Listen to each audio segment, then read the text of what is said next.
SMU beat Miami in overtime yesterday. This line plummeted as the game got closer. I was sitting in the press box yesterday because it was raining. And I did go down to the field. I ended up braving the rain. I don't want any criticism. But I was sitting next to Chris Vanini, and I said, do you see this line?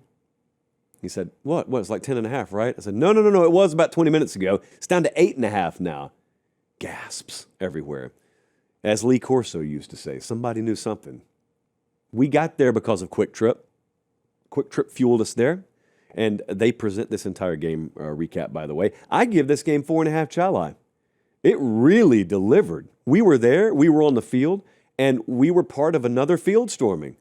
And, I've got the iJosh with me, so I'm capturing footage. Prez was standing in the end zone. This is actually from his phone, the iPrez, if you will. He was capturing footage.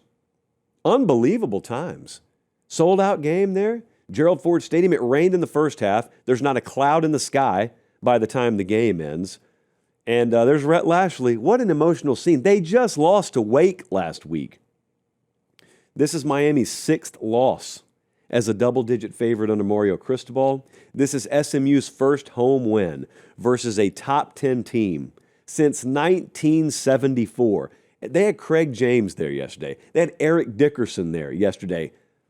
The last time they won at home versus a top 10 team was several years before those guys played at SMU, before Ron Meyer even got there. Just a pre-Pony Excess. Pre-Pony Excess. Amazing. Look, we always bank on getting a memorable experience and a memorable trip. We got more than we bargained for at SMU yesterday. So it begs the question, doesn't it? How did this team lose to Wake Forest? It'll make a better soundbite if I just re-rack the balls there, Bradley. How did this team lose to Wake Forest? Probably the question on a lot of people's minds as they watched them win this game. Well, you got to understand what a college football team is. It is 12 versions of a program. And sometimes there's wild variance week to week, doubly especially in college football. And so I would suggest to you, what if the Wake Forest result triggered this result? We see that all the time. They went, I talked to Rhett Lashley last week after the Wake Forest game, and he was confident of two things. One, that's one of the worst offensive performances we've ever had anytime I've been a coach anywhere. Number two, adamant, we will bounce back. We will bounce back from it. Both were true.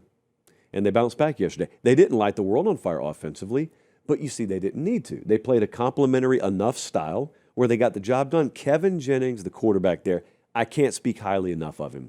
Man, so his numbers alone, okay, if I give no caveat here, I think he was 29 of 44 for 365 yards. He had a passing touchdown. He had a rushing touchdown. He had no run game to lean on.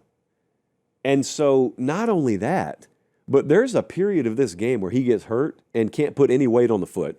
So he hops off the field. They were already banged up, man. They had a lot of guys that were questionable. Some of them went. Some of them weren't able to go. They're just dealing with injuries like a lot of teams are. But Jennings goes down, and I watched him leave the field, and I just watched him. The plays are still going on. I'm just watching him. Helmet gets thrown over there. He's laid out on the bench. I watched him a couple of times try and walk on the foot. No cameras are on him. This is not like performative. It legit can't walk on it. Then he could put a little weight on it and tried to run, and it looked like a three-legged horse trying to run. Like it was tough. It did not look like mobility was going to be any kind of factor in his game, even if he was able to get back out there. I think he missed like 2 plays. I understand these are very, very high-level athletes. I'm just saying that's a dude who was not going to miss plays. He was not going to miss the rest of the game. And he was dealing with something, with a serious something. And he gets back out there, and they go on and win the game. And SMU's defense, we talked about them being kind of all or nothing. The one thing they will do is they'll blitz and they'll get after you. And they went all or nothing, and Miami never took the game. SMU actually had a 375 to 264 passing yards advantage on them. So it was a great day for SMU. I'll talk about the experience more in a second. This was an embarrassment for Miami. There's no other way to put that. They had 9 trips into SMU territory, and they totaled 20 points. They had 3 explosive passes the whole day. And this is an SMU secondary that you should be able to go to work on. That's a skill set at Miami that should be able to go to work on SMU secondary, and they didn't. They were heavily penalized. They appeared very ill-equipped and ill-prepared to play the game. 12 penalties for 96 yards. Now, look, this wasn't the best officiating job I've ever seen, and I think Miami probably ended up on the wrong side of some of this stuff. But, man, like I told Prez coming home, I told Jesse earlier today, I hope I hear any Miami fans try and blame officiating for this. And I haven't, by the way. To their credit, I haven't. I've heard them complain about it. I've seen Miami fans stop well short of criticizing officials as it relates to the reason they lost the game. I don't know how it seems to you, but it seems to me, just standing there watching Miami, they use the approach offensively that other teams should be using against them. We'll get back to the video 1 second. Do me one quick favor. Look down. Make sure you're subscribed. Most of you are. If you're not, please do so. It's the way we keep the channel free, we keep the videos coming, and we get to do college football year-round as God intended. All right, as promised, back to the video. So Miami's got an athletic advantage on most teams they play. When you have an athletic advantage on teams that you play, what you want to do offensively is run as many plays as you can. Expand the game, extend the game. The more drives, the more plays, the more reps your better athletes have against relatively inferior athletes, and therefore you actually reduce variance. When the game gets contracted, when your possessions get limited, that's when there's a lot higher variance in outcome, and that's what Miami's offensive game plan actually yields. It's the craziest thing to watch. They play to condense the game, and then the game gets condensed, and they're trying to be methodical, and they're trying to be physical, and it's not working, and there's no secondary pitch. It's the craziest thing to watch.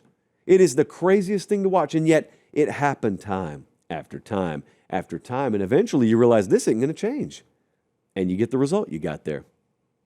And now you are on the precipice, you're on the brink of the second year in a row wasting a very, very good, talented roster, not even making the playoffs, not even making your conference championship game. That speaks to everybody. That starts with Mario and goes all the way down. But it really starts and ends with Mario because he's responsible for everything underneath him.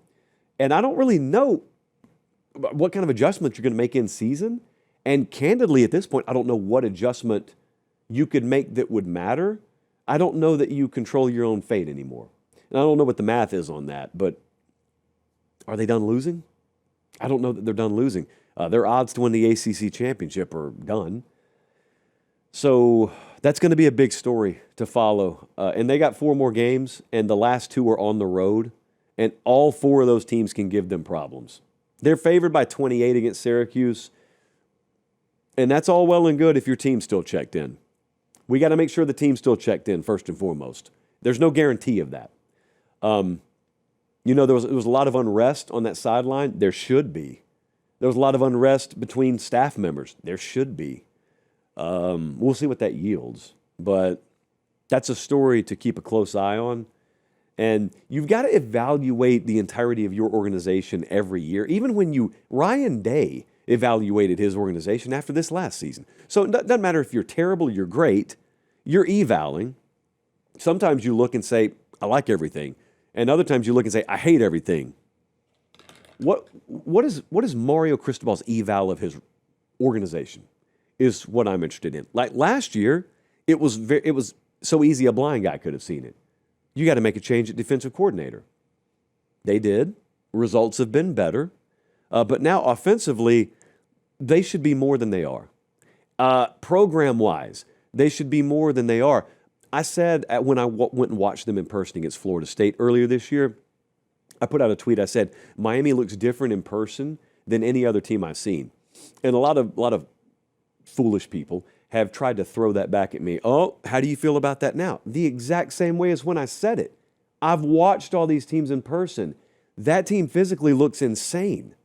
It's an indictment on them that they're not winning with those guys. It doesn't make those guys not look that way. What I said had nothing to do with quality of team. I wasn't predicting them to go 12-0. I was saying, boy, on the hoof, those guys look incredible. Well, looks don't win games, which is ironically what some people have been saying back to me. Yeah, I know looks don't win games. Obviously, they don't. There's only one ACC loss on SMU's resume right now. They're a 3-loss team. Only one of those is in conference. They got Boston College this week. That's not easy. They got a bye. They got Louisville. They go to Cal. That'll be Louisville's 6th straight game, by the way, when they play a rested SMU. So keep that in mind. So we're on the field yesterday. Field gets stormed, and I'm standing there with some SMU staffers, and we're standing next to the tunnel. So they say, just come with us. So we go up the tunnel. We go into the locker room, and post-game locker rooms after you've won a big game, like a dramatic game, there's nothing like that. Nothing like it. And a lot of times I'm in there, and I'm going to be respectful, like I'm not going to record. But they're okay with you recording in the SMU locker room. Look at that.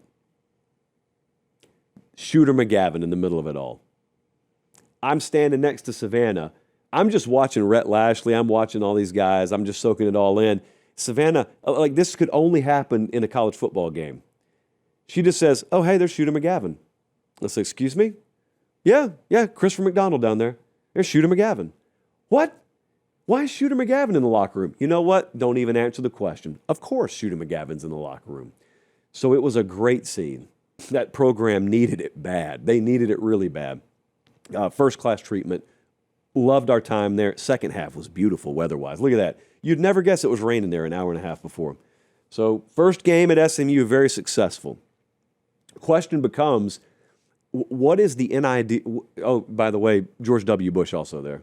Just hanging out. And the pony.